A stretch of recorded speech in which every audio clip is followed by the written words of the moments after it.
Hi అండి, అందరు బాగున్నారా? ఈరోజు బచ్చల కూర టమాటాకు కలిపి పులుసు పెడుతున్నానండి.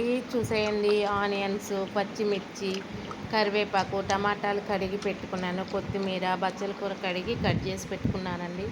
బాండి పెట్టి ఆయిల్ తీసుకున్నాను. దాంట్లో ఆవాలు వేసాము. ఫస్ట్ ఆవాలు వేయాలి. ఆవాలు కొంచెం చిట్టపట్లాడాక కొంచెం మినప్పప్పు వేసామండి. మినప్పప్పు, జీలకర్ర, మేము కొంచెం ఇంగువ తింటాము. మినప్పప్పు, జీలకర్ర, మేము కొంచెం ఇంగువ తింటాము. ఇష్టమైన వాళ్ళు ఇంగు వేసుకోవచ్చు, లేకపోతే వేసుకోకపోవచ్చు, ఇష్టం. కొంచెం అవి మగ్గాక పచ్చిమిర్చి వేయాలండి. పచ్చిమిర్చి వేసి మగ్గాక ఆనియన్స్ వేయాలి. ఆనియన్ కూడా గోల్డ్ కలర్ లైట్ వచ్చాక మగ్గాక దాంట్లో కొంచెం కరివేపాకు కూడా వేసేసాను. కరివేపాకు వేసి అటు ఇటు కలిపి మగ్గింది. కొంచెం ఒక 2 మినిట్స్ ఆనియన్స్, పచ్చిమిర్చి, కరివేపాకు మగ్గనిచ్చానండి.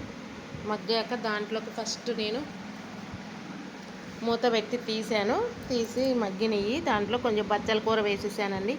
బచ్చల కూర మగ్గాలి కదా, మూత పెట్టేసి కొంచెం దాని మీద పసుపు వేసేసాను. పసుపు వేసి కలిపేసి మూత పెట్టేశాను ఒక 2 మినిట్స్.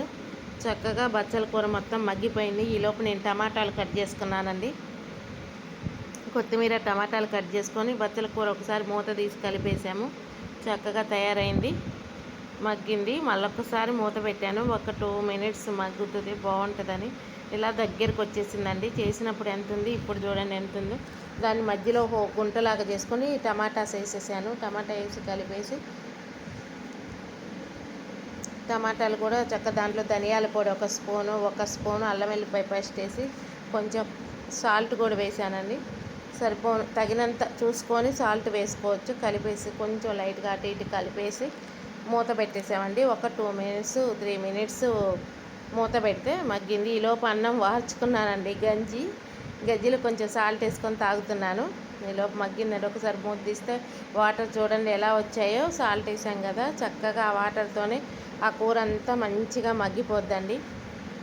చక్కగా టమాటాలు ఉన్నాయి. ఈలోపు నేను గంజి తాగుతున్నానండి. కారం వేసాను 2 స్పూన్స్. మనకు సరిపోనంత చూసి వేసుకోవటమే అండి, అందరికీ తెలిసిందే. కారం వేసి మళ్ళొక 2 మినిట్స్ మగ్గనిచ్చాను. చక్కగా కూర అంతటికి పట్టిద్ది కదా. ఈలోపు పక్కన రైస్ పెట్టుకున్నానండి. రైస్ కూడా అయిపోయింది. రైస్ చక్కగా మూత పెట్టి తీసాను. చూడండి ఎంత బాగా మగ్గిపోయిందో. చక్కగా కూర టమాటాలు బచ్చల కూర చక్కగా మగ్గిపోయింది. ఉమ్మలు ఆడిపోతుందండి.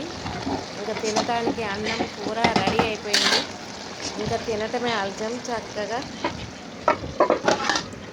అన్నం కూడా రెడీ అయిపోయిందండి. కూర కూడా కొత్తిమీర కొంచెం పైన జల్లేసి ఒక 2 మినిట్స్ ఆ వేడికి మూత పెట్టేసి ఉంచానండి. తీసేసాను. ఇక అన్నం కూడా పెట్టుకున్నానండి. చూడండి